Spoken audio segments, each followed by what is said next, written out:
الحمد للہ رب العالمین، الصلاۃ والسلام علی سید الانبیاء والمرسلین،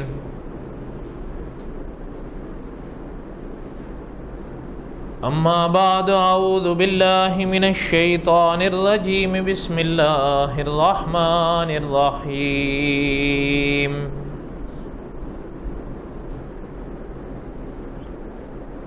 نحن نقص علیک احسن القصص بما اوحینا الیک ھذا القرآن وَإِن كُنتَ مِن قَبْلِهِ لَمِنَ الْغَافِلِينَ۔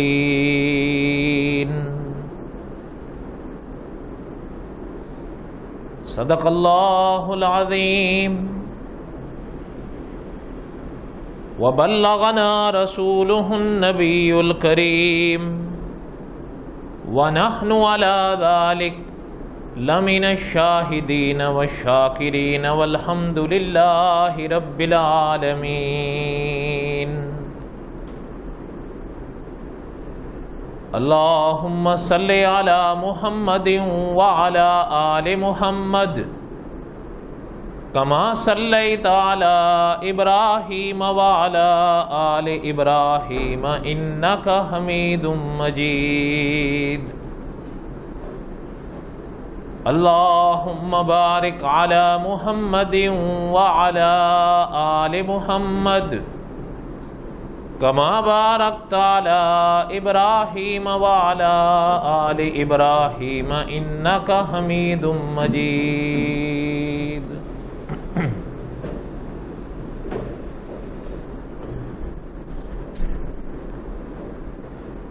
قصص الانبیاء علیہم الصلاۃ والسلام ہم پڑھ رہے تھے۔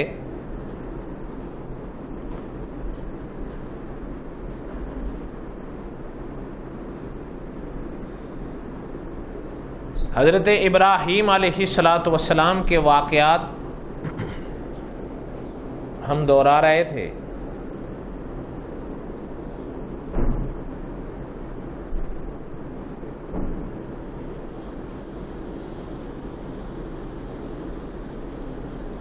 گزشتہ سے پوستہ جمعہ ہم یہاں پہنچے تھے کہ حضرت ابراہیم علیہ الصلاۃ والسلام نے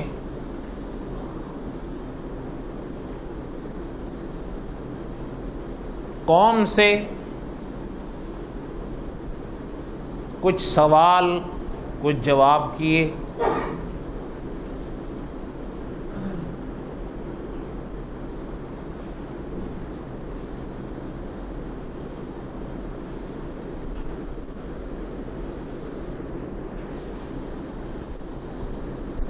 ایک دن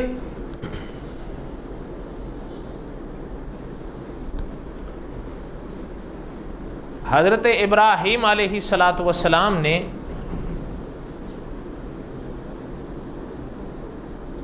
قرآن پاک میں آتا ہے، اللہ تعالیٰ نے ارشاد فرمایا وَتَاللَّهِ لَأَكِيدَنَّ أَصْنَامَكُمْ، اللہ کی قسم کھا کر فرمایا کہ میں تمہارے ان بتوں کو دیکھوں گا، علاج کروں گا ان کا۔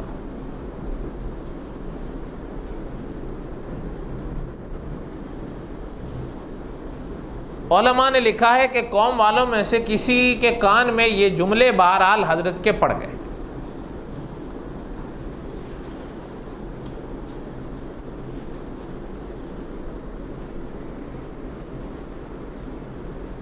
ایک دن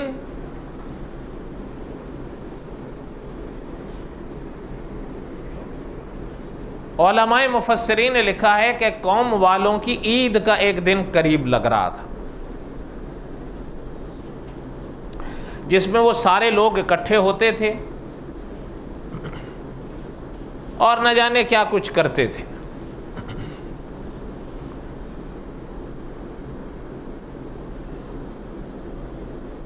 اس دن کے آنے سے پہلے پہلے وہ حضرت ابراہیم علیہ الصلاۃ والسلام کے پاس آئے، آ کر کہنے لگے کہ دیکھیں آپ میں اور ہم میں بہرحال اختلافات تو جو بھی ہیں لیکن کیا ہے کہ آپ ہمیشہ ہمارے ساتھ لڑتے رہتے ہیں، ایسا کریں کہ جو عید کا دن آنے لگا ہے نا، ہم بھی وہاں جائیں گے، آپ بھی ہمارے ساتھ جائیے، تھوڑا باہر نکلیے، کچھ ملیے، کیا ہمیشہ جو ہے وہ بس آپ اور ہم اپنے بیچ میں اختلافات رکھ کر چلیں۔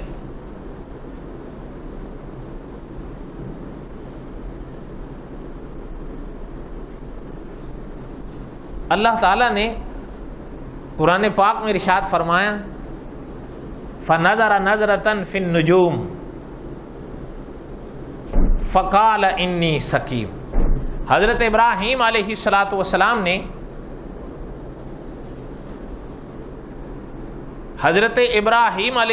السلام نے ان کی بات کو سنا اور ایک نظر ستاروں کی طرف ڈالی اور فرمایا فقال انی سقیم، کہ میں بیمار ہوں۔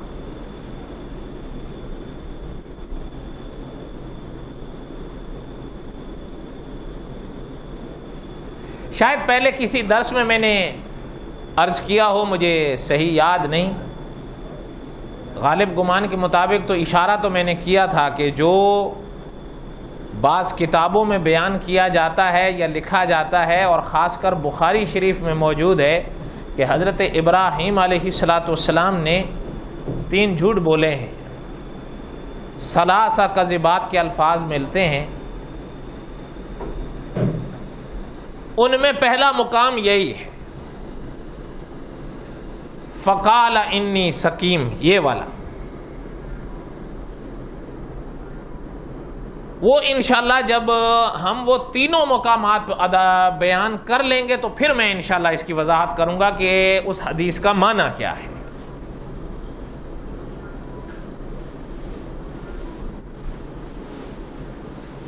حقیقت یہ ہے کہ اس کائنات میں خدا کے نبیوں سے بڑھ کر سچا کوئی نہیں ہوتا۔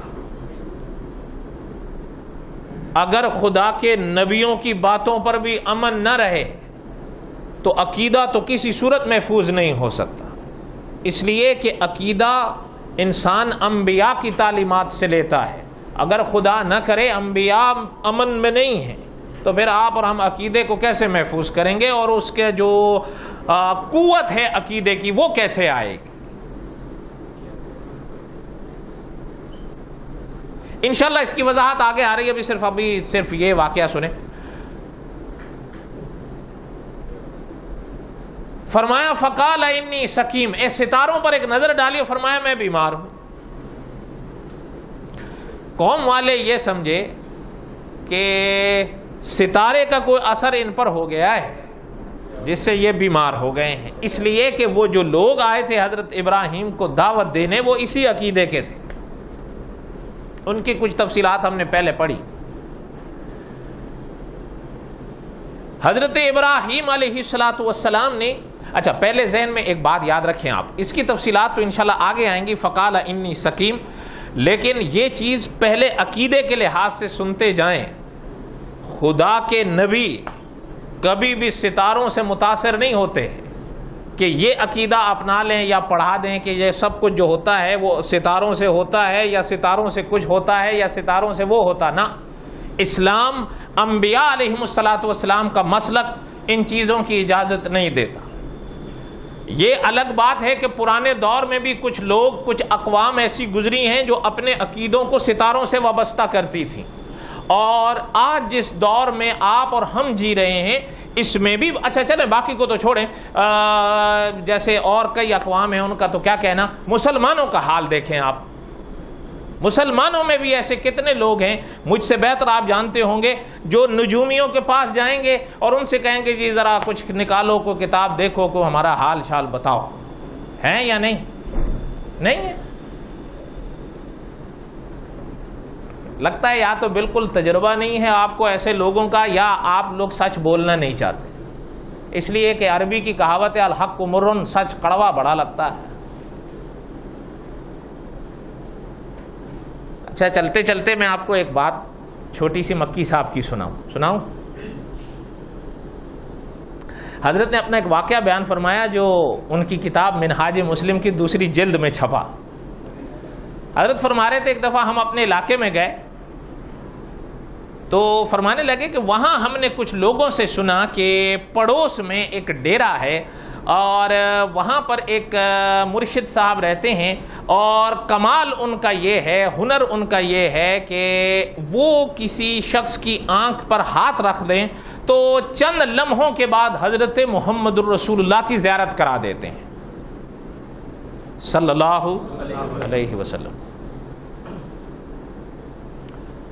حضور کا نام آیا کرے تو درود پڑھ دیا کریں، ہو سکتا ہے آپ دل میں پڑھتے ہوں، لیکن ابھی تک میں وہاں نہیں پہنچا کہ آپ کا دل دیکھ لوں۔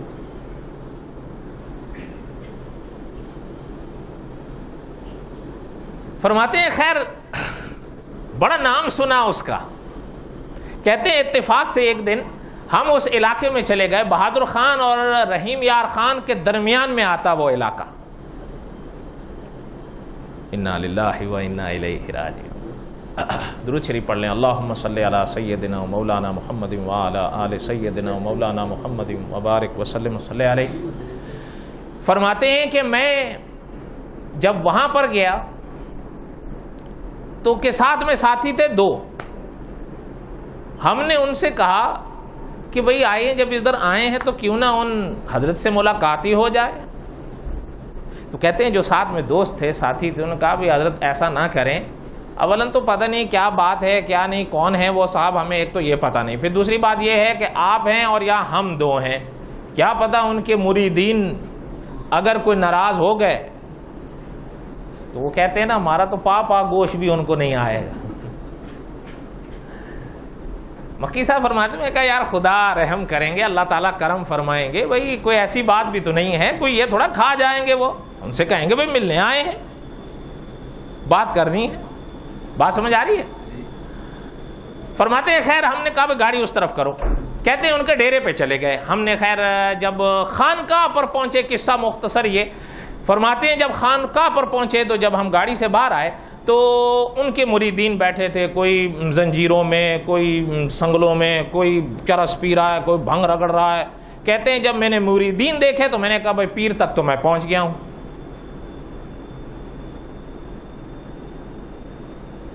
مکی صاحب فرماتے ہیں میرے جو دوست تھا وہ میرے سامنے آ کے کہنے لگا حضرت جب پیر تک آپ پہنچ گئے ہیں تو آپ ملنے کی کیا ضرورت ہے، بھی چلیں۔ کہتے نہیں یار جب یہاں تک آ گئے ہیں تو ملاقات میں کیا حرج ہے۔ اب وہ بہرحال گھبرا رہے تھے، کہتے ہیں یہ نہ ہو کہ وہ،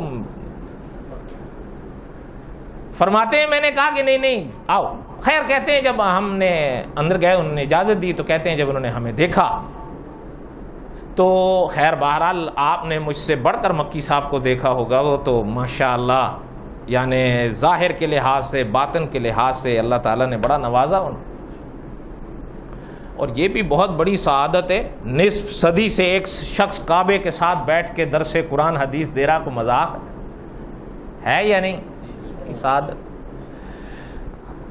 فرماتے ہیں خیر جب وہ ان کا سامنا ہوا تو کہتے ہیں بال بڑے بڑے جیسے زلفیں ہوتی ہیں، لیکن داڑھی نہیں تھی، مونچھیں تھیں۔ کہتے ہیں خیر ہم قصہ مختصر یہ ملے اور ہمیں بھی بٹھایا اور کہنے لگے کہ آپ کون ہیں۔ کہتے ہیں جب نام بتایا تو خیر بہرحال ظاہر کے لحاظ سے تو بڑے خوش ہوئے کہ جی بڑا نام سنا آپ کا، لیکن یہاں کیوں آئے ہیں آپ؟ مکی صاحب فرماتے ہیں میں نے کہا بھئی آپ کو ملنے آئے ہیں، دیکھنے آئے ہیں، بڑا نام سنا ہے ہم نے بھی آپ کا۔ تو مکی صاحب فرماتے ہیں کہ مجھے کہنے لگا کہ مکی صاحب غلط جگہ آ گئے ہو، یہاں نہیں آنا تھا آپ۔ مکی صاحب فرماتے ہیں میں نے کہا بھائی دیکھو بات سنو، ہم نے یہ سنا ہے کہ کوئی صاحب آپ کے پاس آئے تو آپ اس کی آنکھوں پر ہاتھ رکھ کر حضور کا دیدار کرا دیتے ہیں، زیارت صلی اللہ علیہ وسلم۔ اس لیے اگر یہ بات ہے تو ہم کیوں محروم رہیں، اور اگر نہیں ہے تو حقیقت سامنے آنی چاہیے۔ مکی صاحب کی بات جب یہاں تک پہنچی تو کہیں مکی صاحب کہاں ایسی بات ہے، بھئی بات یہ ہے کہ کچھ بھی نہیں ہے، لوگ ہمارے پاس آتے ہیں، ہمارا جو ہے وہ ایک شعبدہ ہے، بس اس سے زیادہ کچھ نہیں، نہ حضور کی زیارت ہے، نہ کوئی کمال ہے، نہ ہی ولایت ہے، نہ ہی کرامت ہے۔ آپ یہاں کیوں آئے، مجھے چھوڑ دیں میرے حال پہ۔ مکی صاحب فرماتے میں نے کہا دیکھو حال پہ چھوڑنے والی بات تو نہیں ہے۔ کہنے لگا مکی صاحب دیکھیں آپ چھوڑیں اس بات کو. مکی صاحب فرماتے ہیں میں نے کہا بھائی دیکھو چھوڑنے والی بات تو نہیں ہے, اگر بات ایسی ہے جو آپ کہہ رہے ہو اور یقیناً ایسی ہے تو ہمارا فرض بنتا ہے کہ ہم آپ کو سمجھائیں کہ یہ راستہ چھوڑ دو. سمجھانا چاہیے یا نہیں؟ کہنے لگے اچھا مکی صاحب کی اگلی بات سن کر, وہ کتاب باقاعدہ لکھا ہے میں آپ کو بتا رہا ہوں, فرماتے ہیں اگلی بات اس کی آپ بھی حیران ہوں گے. وہ کہنے لگا مکی صاحب کس کو سمجھانے چلے ہو آپ؟ نہ جاننے والے کو آپ سمجھا لو گے, ان پڑھ کو سمجھا لو گے. میں تو درس نظامی کا فارغ ہوں اور علم جفر کے انتہا درجے کا پروفیسر ہوں, ایم اے میں نے ڈبل کیا ہوا ہے, مجھے کیسے سمجھاؤ گے؟ میں پڑھا لکھا گمراہ ہوا ہوں, میری ہدایت خدا کے قبضے میں ہے. بس اگر وہ چاہیں گے تو ہو سکتا ہے آپ کے نصیب میں اللہ نے توحید کی خدمت لکھی, آپ کرو, ہمارے مقدر میں شرک ہے تو ہم کیا کریں. انا للہ و انا الیہ راجعون. خیر بہرحال بات کرنے کا مقصد یہ تھا کہ اللہ تعالیٰ ایسوں سے حفاظت فرمائے, یعنی یہ جان بوجھ کر خود بھی گرنا ہے اور دوسروں کو بھی گرانا ہے. جیسے حدیث شریف میں بعض لوگوں کے بارے میں فرمایا گیا کہ خود بھی گمراہ اوروں کو بھی گمراہ کرتے ہیں. اس لیے ہم انبیاء علیہ السلام کا جو مسلک ہے وہ یاد رکھیں. وہ ایسا نہیں کہ آپ کو اور ہمیں ستاروں سے جوڑ دیں, نہ, بلکہ ابھی تو خیر موقع نہیں ہے تفصیلات کا. مکی صاحب کی گفتگو کے دوران مکی صاحب فرماتے ہیں مجھے ایک چلتے چلتے کہنے لگا اگر آپ چاہو تو میں آپ کو بھی کچھ بتا سکتا ہوں. مکی صاحب فرماتے ہیں میں نے کہا میں تو اس کو کفر سمجھتا ہوں. مکی صاحب فرماتے ہیں مجھے کہنے لگا کہ میں نے اسی لیے تو کہا ہے آپ کو کہ یہ آپ کی جگہ نہیں ہے. پتہ چلتا ہے کہ نجومیوں کے پاس جانا, ستاروں سے اس طرح کے حالات معلوم کروانا, یہ چیزیں انبیاء کا مسلک نہیں ہے, بلکہ اس لیے حضرت ابراہیم علیہ السلام کا جو واقعہ ہے اس کو سمجھیے گا, انشاءاللہ تفصیلات آگے اپنے موقع پر آ جائیں گی. فرمایا فقال انی سقیم, میں بیمار ہوں.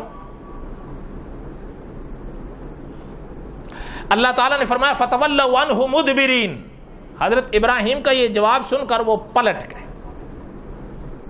اصرار نہیں کیا کہ نہیں بس جی آپ جانا ہی جانا ہے, بات جواب سنا چل دی.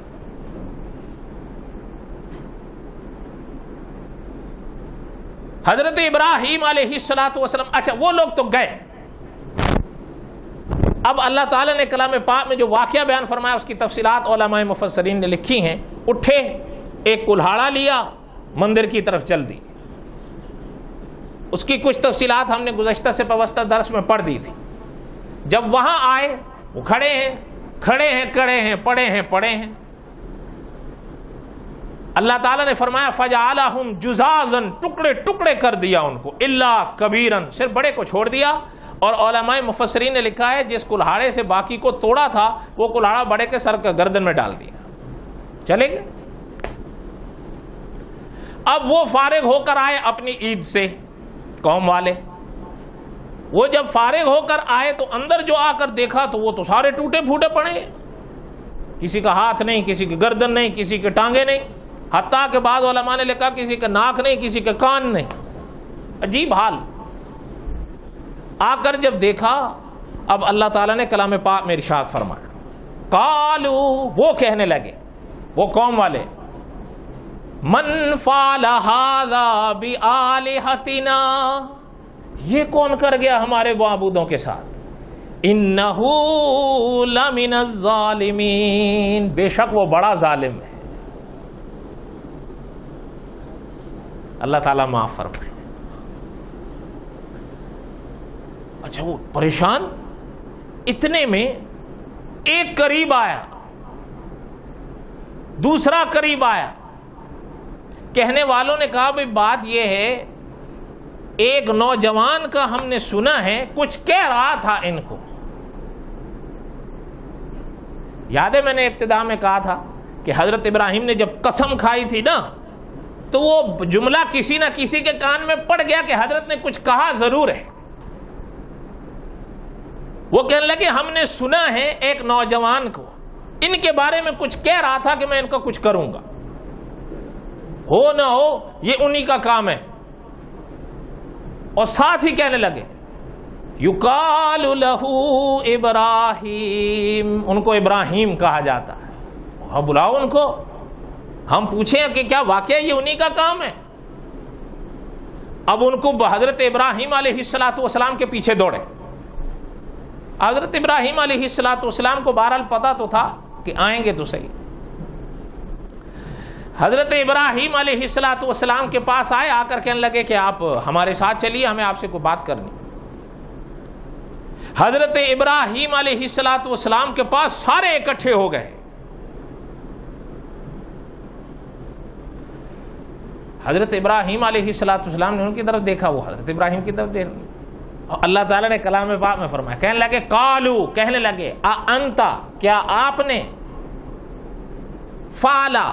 فعلتا یہ کیا ہے، ھذا بآلہتنا، ہمارے معبودوں کے ساتھ، یا ابراہیم، اے ابراہیم. بات سمجھے ان کی؟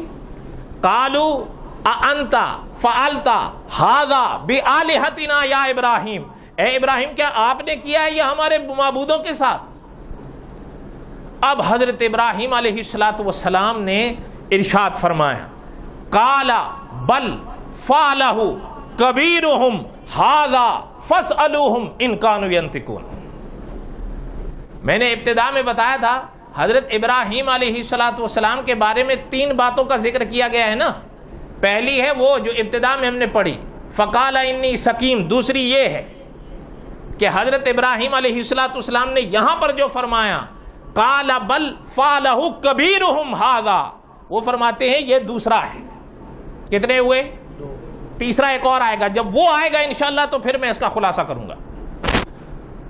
حضرت ابراہیم علیہ السلام نے فرمایا قال بل فعلہ کبیرہم ھذا فاسألوہم ان کانوا ینطقون. فرمایا کہ یہ ان کے بڑے نے کیا ہے، یہ ان کے بڑے نے کیا ہے. فاسألوہم، پوچھو اس سے، ان کانوا ینطقون، اگر یہ بولتے ہیں تو. اگر یہ تو موقع تھا نا، اصل میں تو ضرب لگانی تھی حضرت ابراہیم علیہ السلام نے ان کے عقیدے پر، ان کی سوچ پر. اب اللہ تعالیٰ نے فرمایا جب حضرت ابراہیم علیہ السلام کا جواب سنا، قال بل فعلہ کبیرہم ھذا فاسألوہم ان کانوا ینطقون، تو اب گردن جھکا لے اور ایک دوسرے سے کہنے لگے، جی میں کہنے لگے کہ ان سے کیسے پوچھیں، یہ بولتے ہیں. اب حضرت ابراہیم علیہ السلام کے سامنے اظہار کر دیا، فرمانے لگے کہ بھئی بات یہ ہے، آپ عجیب بات کرتے ہیں، یہ بولتے ہیں جو ہم ان سے پوچھیں.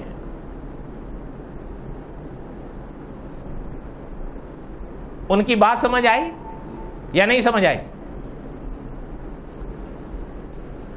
درود شریف پڑھ لیں. اللہم صلی علی سیدنا مولانا محمد وعلی آل سیدنا مولانا محمد وبارک وسلم وصلی علیہ. حضرت ابراہیم علیہ السلام سے کہنے لگے کہ آپ کیا بات کرتے ہیں، ہم کیسے پوچھیں، یہ بولتے ہیں جو ہم ان سے پوچھیں. افتعبدون من دون اللہ ما لا ينفعکم شیئا ولا یضرکم. حضرت ابراہیم نے فرمایا تو پھر خدا کو چھوڑ کر ان کی پوجا کیوں کر رہے ہو جو نہ تمہیں نفع دیتے ہیں نہ نقصان دیتے ہیں. اف لکم، اف ہے تم پر، تف ہے تم پر. آپ سمجھ آئی بات؟ آپ کو کوئی بات سمجھ آ رہی ہے یا نہیں آ رہی میرے بھائیوں؟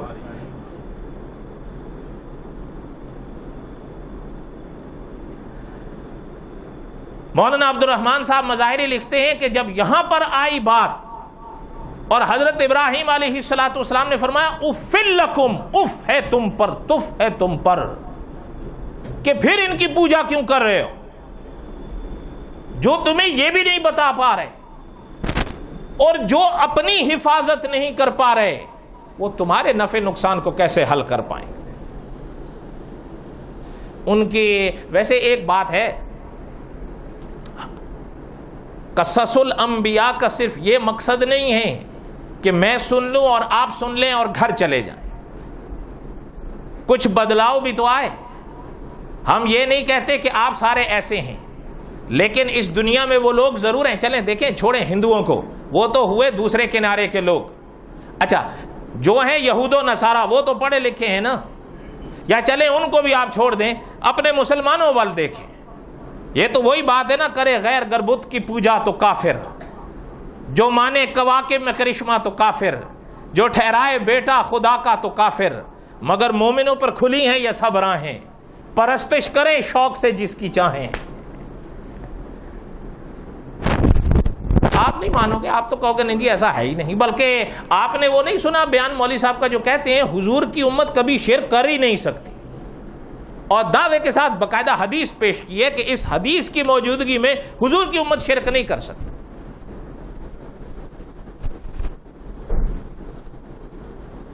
اسی لیے حقیقت یہ ہے کہ یہ جو اب مجتہدین آ رہے ہیں نا، دعا کرو اللہ تعالیٰ خیر فرمائے.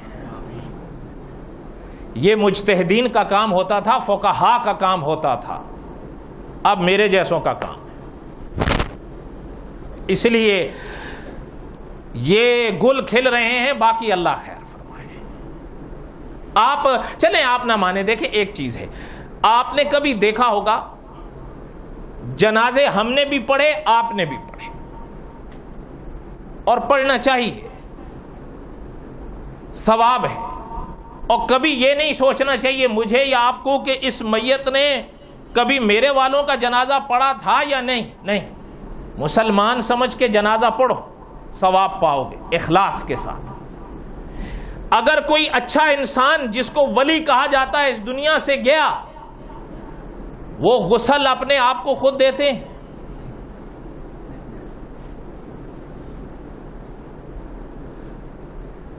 رشتہ داروں کو دینا چاہیے. لیکن اب تو خیر ماشاءاللہ وہ ہمارے عالم ہیں، ایک میں نام نہیں لیتا، ان کا بھی لمبی کہانی چل پڑے گی. وہ فرمایا کرتے ہیں کہ مسئلہ تو یہی ہے کہ رشتہ دار خود دیں، لیکن اب تو ہم نے باقاعدہ ایک گارڈ کرائے پہ لیا ہوا ہوتا ہے، وہ دے گا. اور کیوں ہمارے والوں کو آتا ہی نہیں ہے اور ویسے بھی ڈر لگتا ہے.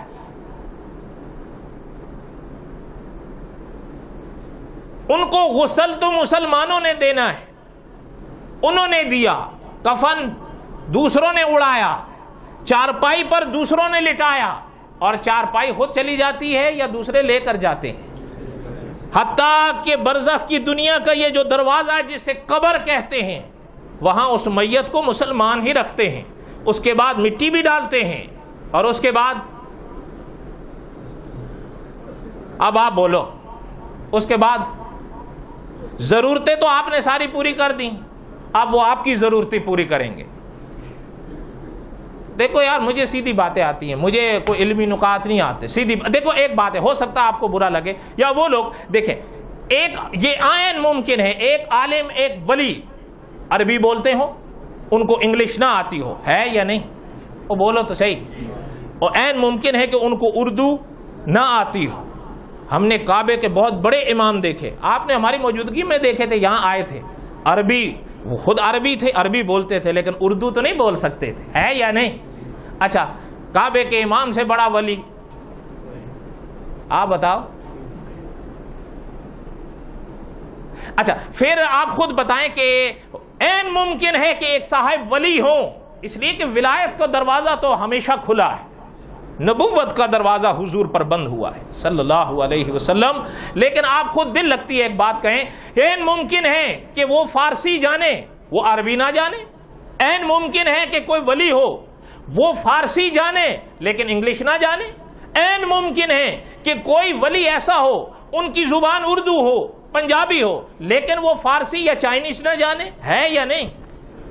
لیکن یہ عین ممکن ہے کہ میں جب ان کو قبر میں لٹا کر جب مٹی ان پر پڑ گئی تو میں چاہے مجھے عربی آئے نہ آئے، میں جب وہاں جاؤں گا وہ بھلے عربی بولتے ہوں، میں انگلش میں یا چائنیز میں یا اردو میں بولوں گا، لیکن وہ سمجھ لیں گے کہ یہ کیا بول رہا ہے. قبر میں جانے کے بعد تو چونکہ عالم الغیب ہیں تو پھر کیسے ہو سکتا ہے کہ وہ نہیں سمجھیں گے؟ نہیں میں غلط کہہ رہا ہوں. آپ عالم الغیب کا عقیدہ کیوں اپنایا گیا؟ اس لیے کہ جب تک یہ عقیدہ نہیں اپنایا جائے گا اولیاء کے لیے یہ مسئلہ کیسے حل ہوگا؟ دنیا میں تو وہ عربی جانتے نہیں تھے، ممکن ہے وہ فارسی جانتے نہیں تھے، وہ پشتو جانتے نہیں تھے، اب کیسے جان لیے ہیں؟ تو بھائی وہ عالم الغیب ہیں. اچھا بھائی عالم الغیب ہیں تو پھر تو بات ختم ہو گئی. ہاں یہ الگ بات ہے کہ میں تھوڑا سا فرق کر لوں گا اپنے اس دل کو بہلانے کے لیے کہ جی وہ اللہ کا تو ذاتی ہے، ان کا عطائی ہے. وہ غالب نے کہا تھا نا کہ غالب دل کے بہلانے کو غالب یہ خیال اچھا ہے، یہ فرق کر لوں گا تاکہ میں کہہ سکوں کہ جی میں تو شرک نہیں کر رہا ہوں۔ اچھا جی شرک کس کو کہتے ہیں؟ جی جب ذاتی مان لیا جائے تو پھر شرک ہوتا ہے، عطائی مان لیا جائے تو توحید میں کوئی فرق نہیں آتا۔ انا للہ و انا، دعا کریں اللہ تعالیٰ رحم فرمائے۔ اولیاء کی ولایت کا کوئی منکر نہیں ہے، حتیٰ کہ امام اعظم ابو حنیفہ رحمۃ اللہ علیہ نے جو عقائد پر رسالہ مرتب فرمایا، جہاں حضرت نے انبیاء کے معجزات پر عقیدہ اور ایمان رکھنا ضروری قرار دیا، وہیں اولیاء کی کرامات پر بھی ضروری قرار دیا۔ ہاں لیکن یاد رکھیے گا کہ عالم الغیب ذات تنہا اللہ کی ہے۔ مفتی شفیع صاحب رحمۃ اللہ علیہ لکھتے ہیں کہ عالم الغیب یہ اصطلاح ہے اسلام کی، سوائے اللہ کے کسی کے لیے نہیں۔ کوئی بات آپ کو بھی سمجھ میں آئی؟ ایک دو کو آئیے، باقی اللہ کا فضل ہے۔ آگے سنیں، حضرت ابراہیم علیہ السلام نے فرمایا کہ پھر کیوں پوچھ رہے ہو؟ مولانا عبد الرحمن صاحب نے لکھا ہے کہ پریشان ہو گئے، اب کوئی بات نہ بنی ان سے۔ کن سے؟ قوم والوں سے۔ اب دوڑے نمرود کے پاس۔ کس کے پاس؟ اور بولو تو صحیح، یہ نام تو کوئی اجنبی نہیں ہے۔ ہاں یہ یاد رکھیے گا، علماء نے لکھا ہے کہ عراق کے بادشاہوں کو اس زمانے میں نمرود کہا جاتا تھا۔ اب جا کر شکایت کی اور سارا ماجرا سنایا۔ اس نے بات کو سنا اور یہ بھی سنتے جائیں۔ علماء نے لکھا ہے اس دنیا میں اب تک کے لحاظ سے، جب سے یہ کائنات بنی ہے، تاریخ کے لحاظ سے 4 بادشاہ ایسے گزرے ہیں جن کی حکومت پوری دنیا پر رہی ہے، کوئی خطہ ان کی حکومت سے باہر نہیں رہا۔ کتنے؟ اور اللہ کی شان ہے، علماء نے لکھا ہے 2 مسلمان تھے 2 کافر تھے۔ 2 مسلمان تھے 2، ان میں سے ایک یہ تھا، کون؟ اس نے ان کی باتوں کو سنا، انہوں نے بتایا کہ اس طرح ہمارے قوم میں ان کا جنم ہوا، پھر باپ ان کا کاریگر رہا، بت بناتا رہا، بیچتا رہا، اب بھی وہ اسی عقیدے پر ہے، لیکن یہ باپ کے بھی خلاف ہوئے ہیں، اور پھر ہاران والوں سے بھی ان کا مناظرہ ہوا، اور پھر ہماری باری آئی ہے، اور یہ سارا ماجرا ہوا، ہمارے تو سارے بت توڑ ڈالے، اور ہم سے کہہ رہے ہیں فَاسْأَلُوهُمْ، ان سے پوچھو۔ اور مولانا عبد الرحمن صاحب مظاہری لکھتے ہیں اس کو ایک خطرہ پیدا ہو گیا تھا۔ حضرت لکھتے ہیں اس زمانے میں یہ جو بادشاہ ہوتے تھے نا، جیسے مثال کے طور پر یہ نمرود تھا، اس کا صرف یہ نہیں ہوتا تھا کہ یہ اس قوم کا بادشاہ ہو یا اقوام کا بادشاہ ہو، بلکہ ان کا خدا بھی ہوتا تھا یہ، نعوذ باللہ۔ وہ باقاعدہ صرف یہ نہیں کہ اس کے آداب، بلکہ بتوں سے زیادہ ان کی کرتے تھے۔ کیوں؟ بت ہلتے ہیں، اور یہ تو ہلتے جلتے ہیں نا، تو ہاران والے تو میرال میں ان کو دیکھتے تو اٹھا کے لے جاتے کہ یہ تو بہترین ہے۔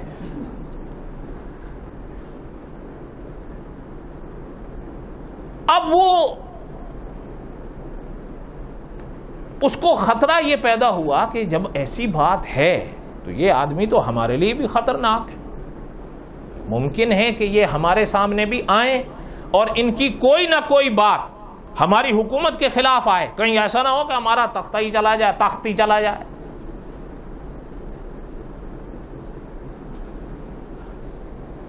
اس نے حکم جاری کر دیا، حضرت ابراہیم علیہ السلام کو پکڑ کر لاؤ۔ اب اس کے کارندے دوڑے حضرت ابراہیم علیہ السلام کے پیچھے۔ حضرت ابراہیم علیہ السلام کو پیغام لا کر دیا کہ آپ کو بادشاہ بلاتے ہیں۔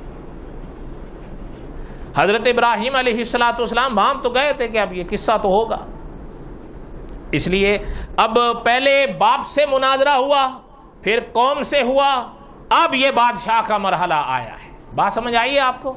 اب حضرت ابراہیم علیہ السلام کو ان لوگوں نے لیا اور نمرود کے سامنے لے کر آئے، اور حضرت ابراہیم علیہ السلام کا یہ پہلا آمنا سامنا ہے جو نمرود کے ساتھ ہوا، اور اللہ تعالیٰ کی شان ہے، اللہ تعالیٰ نے وہ مناظرہ جو حضرت ابراہیم کا والد کے ساتھ ہوا اسے سورت مریم میں بیان فرمایا، اور جو مناظرہ حضرت ابراہیم کا حران والوں کے ساتھ ہوا اللہ تعالیٰ نے اسے سورت انعام میں بیان فرمایا، اور جو مناظرہ حضرت ابراہیم علیہ السلام کا نمرود کے ساتھ ہوا اللہ تعالیٰ نے اسے سورت بقرہ میں بیان فرمایا۔ اور انشاءاللہ اس کا جو بقیہ تک قصہ ہے اللہ تعالیٰ نے زندگی دی تو آئندہ قسط میں ہم وہ بیان کریں گے۔ دعا کریں اللہ تعالیٰ ہم سب کے حامی و ناصر ہوں، اور دعا کریں اللہ تعالیٰ ہم سب کو صحیح عقیدہ نصیب فرمائیں۔ وما علینا الا البلاغ المبین۔ میسج ٹی وی کے چینل کو سبسکرائب کیجیے اور امن کے پیغام کو پھیلانے میں ہماری مدد کیجیے۔ سبسکرائب کرنے کے بعد بیل کے آئیکن پر کلک کیجیے۔ آپ کا اپنا میسج ٹی وی۔